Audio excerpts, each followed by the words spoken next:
Hello everyone and welcome back to my channel. आज हम एक बहुत ही इम्पॉर्टेंट क्वेश्चन डिस्कस करेंगे कि क्या गर्भवती महिलाओं को नॉर्मल डिलीवरी करवानी चाहिए या फिर सिजेरियन सेक्शन। अब नॉर्मल डिलीवरी और सिजेरियन सेक्शन दोनों के ही अपने बेनिफिट्स भी हैं और कुछ रिस्क भी हैं। तो हम पहले डिस्कस करेंगे नॉर्मल विजाइनल डिलीवरी। अब जब किसी भी गर्भवती महिला की नॉर्मल डिलीवरी होती है तो उसका रिकवरी टाइम बहुत ही कम होता है। मतलब कि महिला का जब लेबर ख़त्म हुआ, बेबी डिलीवर हुआ, उसके 1 से 2 दिन में महिला काफ़ी नॉर्मल फील करने लगती है और हॉस्पिटल से भी उसका डिस्चार्ज हम 48 आवर्स बाद मतलब कि सेकेंड डे कर देते हैं। उसके बाद जो महिला का क्योंकि नॉर्मल डिलीवरी हुई है और कोई बड़ा मेजर सर्जरी नहीं हुआ है तो कॉम्प्लिकेशंस और इन्फेक्शन का रिस्क भी कम रहता है।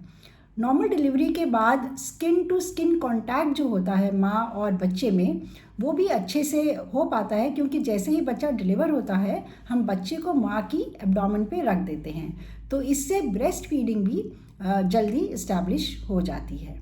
तो ये तो हुए कुछ फ़ायदे नॉर्मल डिलीवरी के। नॉर्मल डिलीवरी के कुछ चैलेंजेस भी हैं, जैसे कि प्रेग्नेंट लेडी को लेबर पेन्स जो हैं वो सहनी पड़ती हैं और वो कुछ मिनट के लिए लेबर पेन्स नहीं होती हैं, ये लेबर पेन्स कई घंटे चल सकती हैं। स्पेशली जिन लेडीज़ का पहला बच्चा होता है, जो प्राइमरी ग्राविडा होती हैं, उनमें लेबर कई घंटे चलता है। तो नॉर्मल विजाइनल डिलीवरी में एक ये चैलेंज रहता है कि लेडी को लेबर पेन्स टॉलरेट करने पड़ते हैं।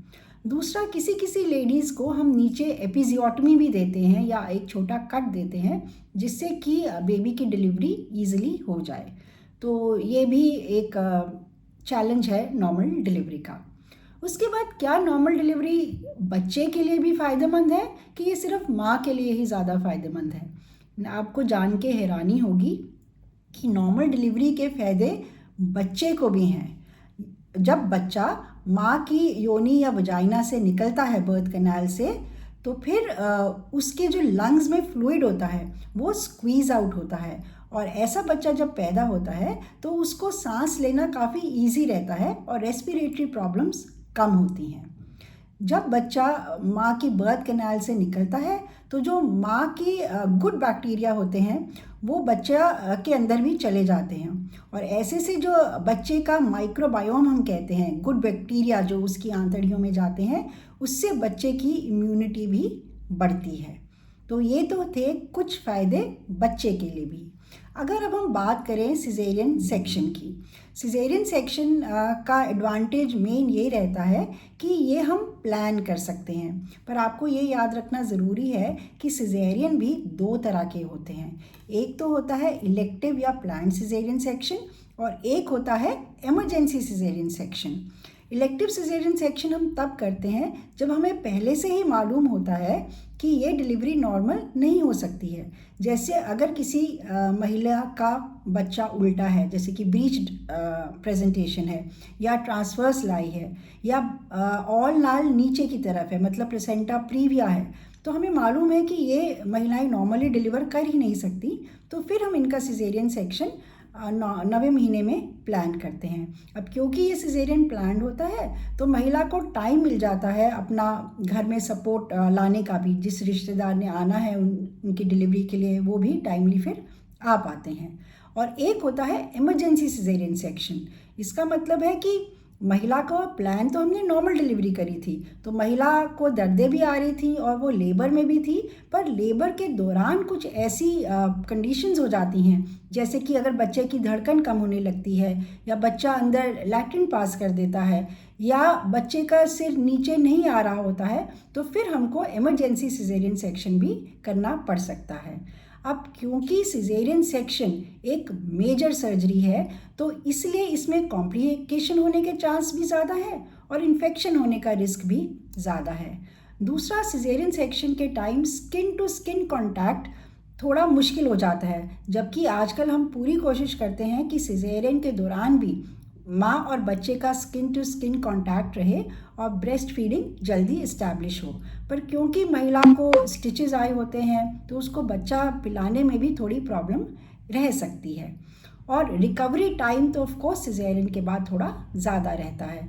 आप स्टिच रिमूवल करेंगे 7वें या 8वें दिन, उसके बाद भी महिला को पूरा रिकवर होने में कम से कम 4 से 6 हफ्ते लग जाते हैं और हॉस्पिटल भी महिला को थोड़ा लंबा टाइम तक रहना पड़ता है, कम से कम तीसरा या चौथा दिन, बहुत बारी तो महिला 5 डेज़ के बाद हम उनको हॉस्पिटल से डिस्चार्ज करते हैं।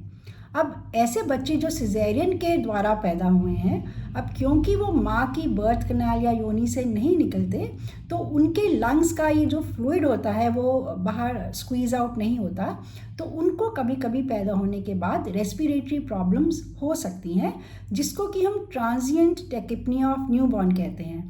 पर ये कोई ऐसी बहुत भयंकर बीमारी नहीं है और एक दिन में ही बच्चा ठीक हो जाता है। और दूसरा, जैसे मैंने बोला कि वो गुड बैक्टीरिया जो माँ की बर्थ कैनाल से बच्चे में जा सकते हैं, वो सिजेरियन के टाइम नहीं हो पाता है, तो बच्चों की इम्यूनिटी थोड़ी कम रह सकती है। तो मेन चीज़ ये है कि कोई भी method of delivery, caesarean section या नॉर्मल वेजाइनल डिलीवरी, कोई भी राइट या रॉन्ग नहीं है, इनमें से कोई भी सही या गलत नहीं है। अगर एक महिला के लिए नॉर्मल वेजाइनल डिलीवरी सही है तो ज़रूरी नहीं कि दूसरी महिला के लिए भी नॉर्मल वेजाइनल डिलीवरी सेफ हो। हम चाहते हैं कि डिलीवरी किसी भी माध्यम से हो, नॉर्मल डिलीवरी हो या सेफ या सिजेरियन डिलीवरी हो, पर डिलीवरी सेफ होनी चाहिए। माँ और बच्चा दोनों डिलीवरी के टाइम, दौरान और बाद में सेफ रहने चाहिए। इसीलिए आप अपने डॉक्टर से परामर्श कीजिए, जो आपके लिए सही मोड ऑफ डिलीवरी होगा वो डॉक्टर आपको बताएंगे। तो ये जो क्वेश्चन हमेशा या एक डिबेट रहती है कि भाई नॉर्मल डिलीवरी बेटर है या सिजेरियन बेटर है, तो दोनों चॉइसेस सही हैं। आपके लिए जो सेफ चॉइस है वो चॉइस आप चुनिए। If you like my video, please मेरे चैनल को सब्सक्राइब करिए, अपनी फ्रेंड्स में शेयर करिए, और जो प्रेग्नेंट महिलाएं हैं उनसे भी ये वीडियो ज़रूर शेयर करिए।